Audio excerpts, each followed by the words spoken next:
It is 6:23 now on Breakfast Television. Let's get to some online and some gadget headlines for you. We're going to start with some good news for BlackBerry lovers. That's right, and BlackBerry lovers are still out there because BlackBerry is out with a brand new phone. This is called the BlackBerry DTEK50, and it is dubbed the most secure phone that they've ever created, and it is running on Android.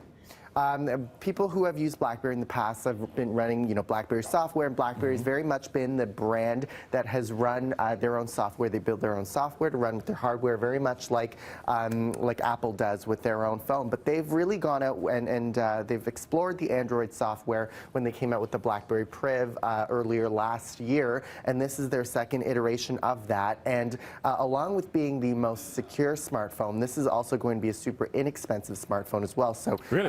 Accessible for people, $429 for a smartphone. For a smartphone, that is pretty good relatively price. When's it going to be out?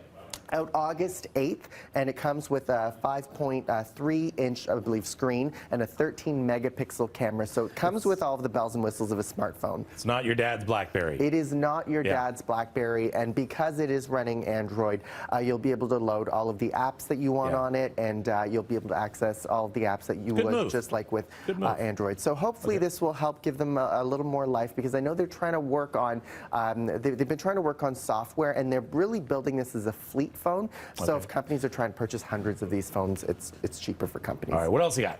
Also, let me just click on it. There we go. LCBO. LCBO. Booze.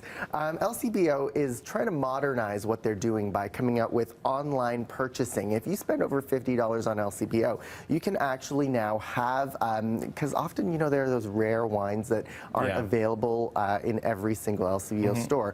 You can go online and you can put everything in a shopping cart, purchase it, and you can pick it up from a local LCBO. And I believe they're also doing delivery as well. But another effort from the LCBO to modernize their business. The LCBO was a long time for them to change. Now, let's go back 30 years or so in the LCBO. It used to be when you went into the LCBO that you couldn't even see the product. You could not see any of the bottles or anything like that. You had to go to a big long list and you said, I want, that, you write it down on paper, you bring it to someone, they go into a private room in the back and they bring it out, sometimes in a paper bag, because in Ontario we were embarrassed that we were actually drinking. So you never even got to see the product. So this is a long way from what it used to be at the LCBO. Yeah, and it's a completely different landscape. I mean, you're now getting beer in grocery stores. There are now apps that will essentially, quote, Uber your alcohol to you at home.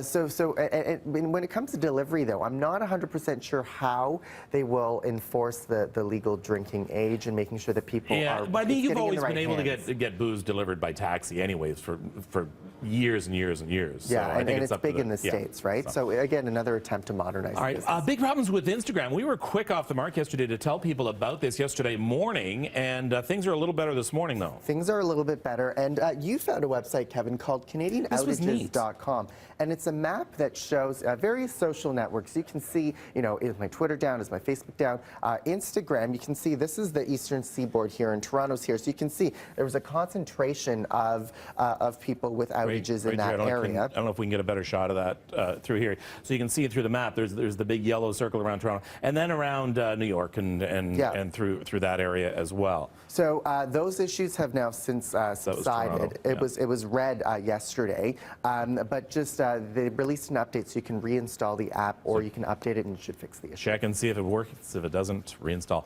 All right, it's coming at 6:27. We'll be right back on Breakfast Television.